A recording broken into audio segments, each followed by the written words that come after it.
Okay, time now for our first interview. Andrew Scott is the Irish actor who hit the big time as the nefarious nemesis of Benedict Cumberbatch's Sherlock Holmes, and whose recent return to the show set tongues wagging furiously. This week he can be seen as a lead in Irish stag-do comedy The Stag, and in the interests of colliding Irish accents together so they became so thick that subtitles would be required, we sent Helen along to interview him earlier this week, so we did.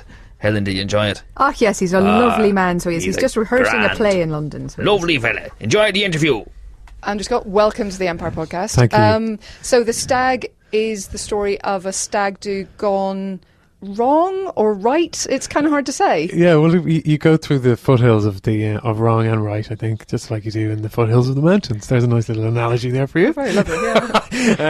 Yeah, it is. The basic subject matter of it is why we go on stags, really, and it's about kind of very modern Irish males. And about modern friendship, really, and whether the idea of a stag is outdated and all that kind of stuff. So, I suppose the premise of the film is to ask the question: is what's the point of stags in this day and age when we're all allowed to have female and male friends and all that kind of stuff? It's not really a goodbye to anything at this point in a man's life anymore, right? No, exactly. You're not going to be like, oh, it's your last day of freedom. And the ball and chain and all those horrendous things, Yeah. or even for hen nights actually as well. And you've done a lot of audio work as well. And I was interested to see that you voiced Jay Gatsby. Yes, in an I did. audiobook. I sure did. Did you feel a bit aggrieved that Leo got the film role then? I couldn't believe it. I was in shock, Helen. Do you know what? That is such an incredibly beautiful. I had never read the book before I did the radio, and it's an incredibly, actually, quite a cinematic character, which is why weirdly it works on radio. But yeah, I've done a lot of work on the radio. You can be actually very expressive on the radio just using your voice. Yeah. And the voice is something that I am very interested in sort of using the different, what's the word, timbers of your voice, timbers of your voice, and how we use and how all our voices change on a day-to-day basis. And did you go around calling people old sport? Old sport. Yeah, I did. That was great. It's so romantic. It'll break your heart, that book. Wow. It's a real piece of genius, isn't it? No, it was extraordinary. Yeah, it was really, really amazing to do that. I mean, because you've done other audiobooks and that kind of thing as well. Are you a big reader yourself, or is it just No, I just read it. I just read. I've read four books, and I've done 4 radio plays. No, I do. I do like reading. It's kind of one of the things where you have to read a lot of scripts for your job. It can sometimes take the joy out of it. You get a bit word blind. Yeah, I mean, for example, the radio play. I had read the book, but I didn't want to read the book too much. A little bit like the research thing. If it's adapted from a book, I always kind of don't want to read the book, which some people say is madness. But I don't know. I feel like then you have information that you have, and you've got to be in charge of the storytelling that the script is doing. And yeah, it's an interesting one, that, you know. And I know you like doing accents. Do you have a favourite? How's the one you're doing? Now, you're doing one at the moment for this play. I'm doing sort of what they call estuary. Estuary, yeah, how's that? Which is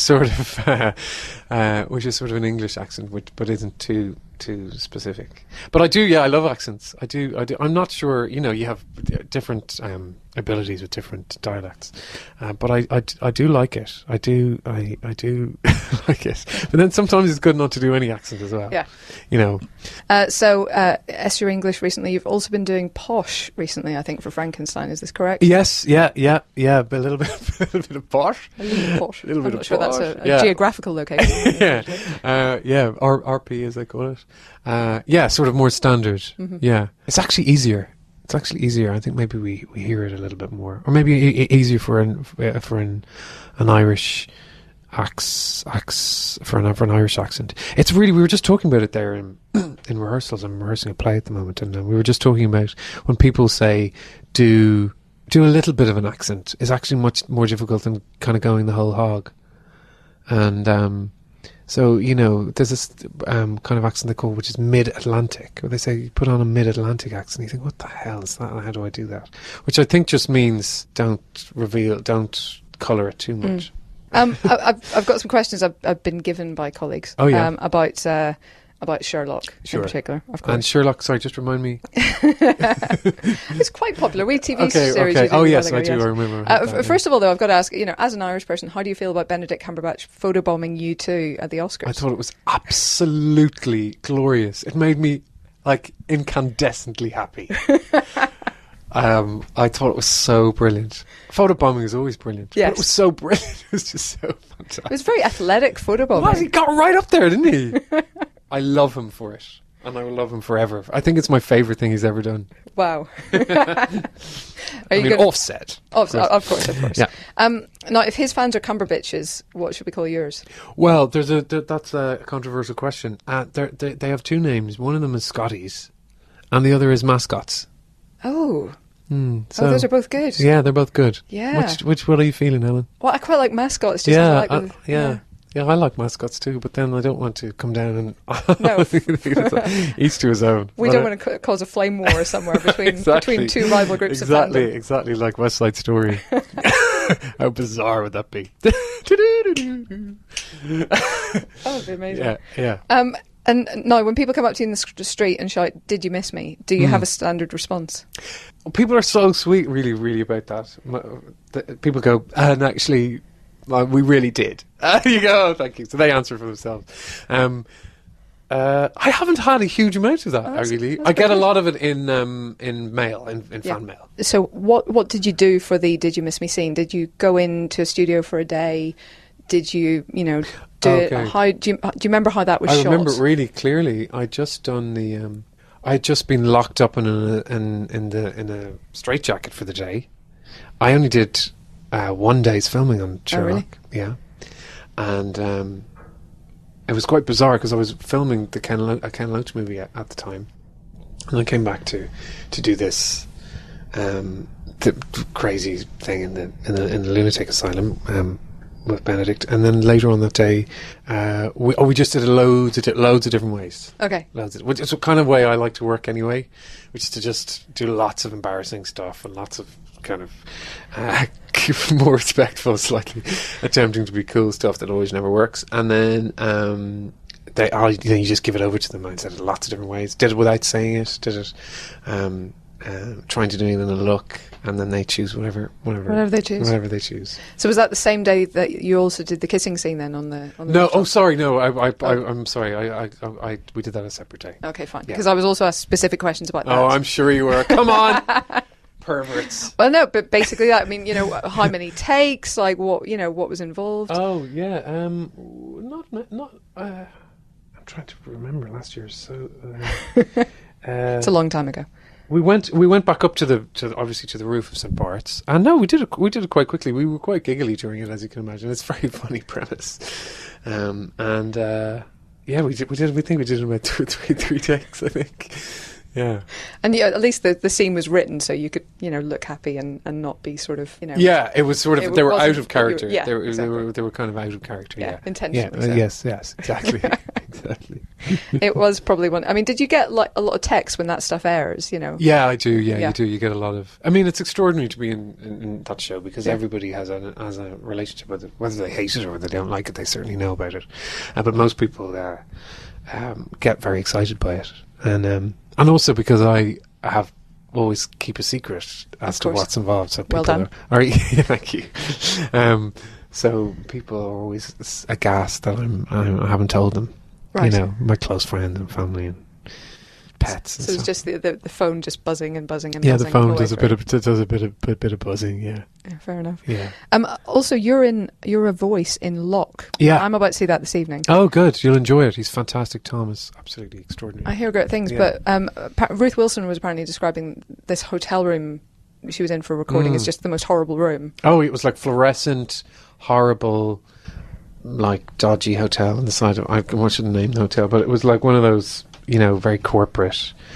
I actually remember I'd just come back from LA, so I was quite jet lagged, and I'd finished filming. And the great thing about doing an audio thing is that it doesn't matter what you eat. So, and I was jet lagged, so I keep associating that with jelly tots. That's all I just ate, just like massive sugar buzz. Then go into the take. So the character is quite high octane. I don't know if that was in the script or was it based on my sugar addiction. But, wow. So that's what I remember from it. Fair enough. It was such a bizarre way of filming because we filmed it in the middle of the night. We filmed it at really? Yeah, because Tom had to go out and we did it like a live play. So we were phoning him constantly. So Olivia or Ruth would go in and do their bit, and they'd sort of sneak off quietly, and then we'd go in, and so we were ringing him immediately. But because Tom had to drive around so much, we obviously needed there to be no traffic. Right. So we had to do it in the middle of the night, over 6 nights. And those are the kind of projects that I actually really, you just think, when the hell are you ever going to do this again? And if you get to do it with brilliant actors, and Steve Knight, he can write a script, pretty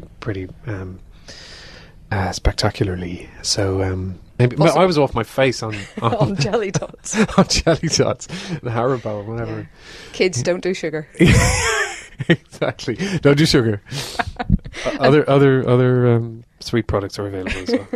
Did you learn a lot about concrete then, because your character is most concerned with concrete? Yeah. Well, again, that was the thing I was going. I just want to know, because I had to understand what I was saying, but for an audience to understand, to make concrete dramatic, and it is. The idea of concrete in the film is really, thank God, this is really gripping.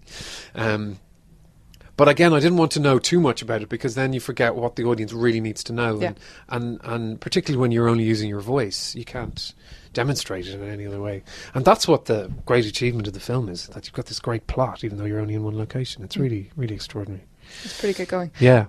Finally, because I think we're over time and I know you have to have your lunch, you were in Saving Private Ryan. I was. What is the guide for people looking to spot you on the beach? I am the guy. I don't know if you remember the beach scene. Mm-hmm. I'm the guy in green with the dirt on his face. Green with dirt on his face. Yeah, well, that should be you can't easy. Miss me. Yeah, that's me. Excellent. All right, well, we'll get everyone looking out for that. Yeah, Thank you can't very miss much. me. Thanks a million.